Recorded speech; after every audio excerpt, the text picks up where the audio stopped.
राज्य की स्थापना का आदेश कौन देता है? तो आपका राइट आंसर हो जाएगा ऑप्शन नंबर बी, यानी राज्य के नीति निर्देशक तत्व देता है। दोस्तों राज्य के नीति निर्देशक तत्व आपका बिल्कुल राइट आंसर हो जाएगा। अगला प्रश्न है, भारतीय संसद के किस सदन को प्रतिनिधि सभा के नाम से जाना जाता है? तो आपका राइट आंसर हो जाएगा ऑप्शन नंबर बी, यानी लोकसभा को जाना जाता है। दोस्तों लोकसभा आपका बिल्कुल राइट आंसर हो जाएगा। अगला प्रश्न है, भारत के प्रधानमंत्री का सामान्य कार्यकाल कितना वर्षों का होता है? दोस्तों क्वेश्चन है, भारत के प्रधानमंत्री का सामान्य कार्यकाल जो है कितने वर्षों का होता है? तो आपका राइट आंसर हो जाएगा ऑप्शन नंबर बी, यानी 5 वर्षों का होता है। दोस्तों 5 वर्ष आपका बिल्कुल राइट आंसर हो जाएगा। तो दोस्तों हमारा अगला प्रश्न हो जाएगा, वैदिक युग में प्रचलित शासन प्रणाली किस प्रकार की थी? तो आपका राइट आंसर हो जाएगा ऑप्शन नंबर बी, यानी दोस्तों गणतंत्र प्रकार की थी। दोस्तों गणतंत्र आपका बिल्कुल राइट आंसर हो जाएगा। अगला प्रश्न है, हिंदू धर्म का सबसे प्राचीन यानी सबसे पुराना वेद कौन सा है? तो आपका राइट आंसर हो जाएगा ऑप्शन नंबर सी, यानी कि ऋग्वेद है। दोस्तों ऋग्वेद आपका बिल्कुल राइट आंसर हो जाएगा। अगला प्रश्न है, भारतीय राष्ट्रीय कांग्रेस के पहले मुस्लिम अध्यक्ष कौन थे? तो आपके राइट आंसर हो जाएंगे ऑप्शन नंबर बी, यानी बदरुद्दीन तैयब जी थे। दोस्तों बदरुद्दीन तैयब जी आपके बिल्कुल राइट आंसर हो जाएंगे। अगला प्रश्न है, भारतीय राष्ट्रीय कांग्रेस के पहले अंग्रेज अध्यक्ष कौन थे, यानी कि दोस्तों ब्रिटिश अध्यक्ष कौन थे? तो आपके राइट आंसर हो जाएंगे ऑप्शन नंबर बी, यानी जो दोस्तों जॉर्ज यूले थे। दोस्तों जॉर्ज यूले आपके बिल्कुल राइट आंसर हो जाएंगे। अगला प्रश्न है, जॉर्ज यूले भारतीय राष्ट्रीय कांग्रेस के किस अधिवेशन में अध्यक्ष बने थे? तो आपके राइट आंसर हो जाएगा ऑप्शन नंबर बी, यानी कि इलाहाबाद के अधिवेशन में अध्यक्ष बने थे। दोस्तों इलाहाबाद आपका बिल्कुल राइट आंसर हो जाएगा, जो कि 1888 में हुआ था। अच्छे से याद रखिएगा। अगला प्रश्न है, भारतीय दर्शन यानी कि दोस्तों इंडियन फिलोसफी की सबसे आरंभिक विचारधारा यानी स्कूल कौन सी है? तो आपका राइट आंसर हो जाएगा ऑप्शन नंबर बी, यानी सांख्य दर्शन है। दोस्तों सांख्य दर्शन आपका बिल्कुल राइट आंसर हो जाएगा। अगला प्रश्न है, भारत की चौथी पंचवर्षीय योजना यानी 1969 से 1974 किस मॉडल पर आधारित थी? तो आपका राइट आंसर हो जाएगा ऑप्शन नंबर सी, यानी डी.आर. गाडगिल मॉडल पर आधारित थी। दोस्तों डी.आर. गाडगिल मॉडल आपका बिल्कुल राइट आंसर हो जाएगा।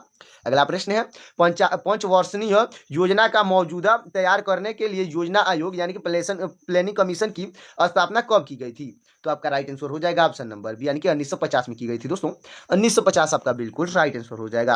अगला प्रश्न है, योजना आयोग के स्थान पर नीति आयोग कब गठन कब किया गया था? दोस्तों क्वेश्चन है, योजना आयोग के स्थान पर नीति आयोग का गठन कब किया गया था?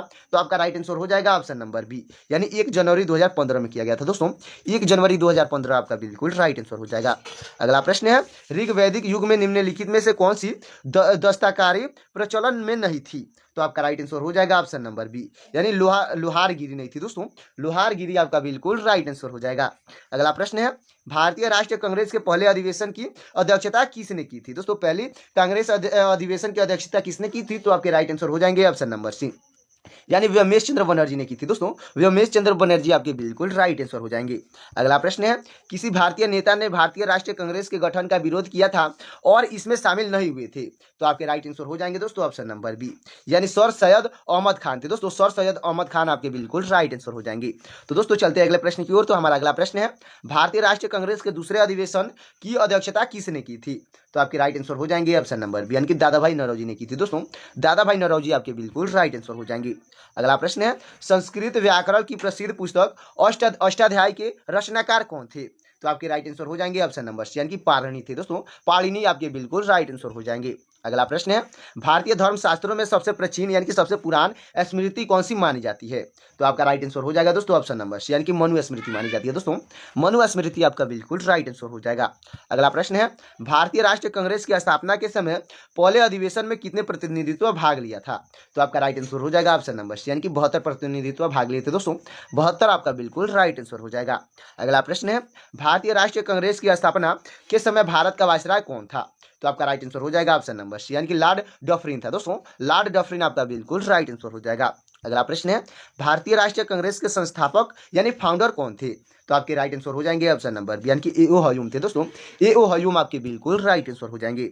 अगला प्रश्न है, प्राचीन भारतीय साहित्य में आदि काव्य की संज्ञा किस ग्रंथ को दी जाती है? तो आपका राइट आंसर हो जाएगा ऑप्शन नंबर बी, यानी रामायण को दी जाती है। दोस्तों रामायण आपका बिल्कुल राइट आंसर हो जाएगा। अगला प्रश्न है, भारत की पहली पंचवर्षीय योजना का प्रमुख उद्देश्य क्या था? दोस्तों क्वेश्चन है, भारत की पहली पंचवर्षीय योजना का प्रमुख उद्देश्य क्या था? तो आपका राइट आंसर हो जाएगा ऑप्शन नंबर बी, यानी कृषि का विकास था। दोस्तों कृषि का विकास आपका बिल्कुल राइट आंसर हो जाएगा।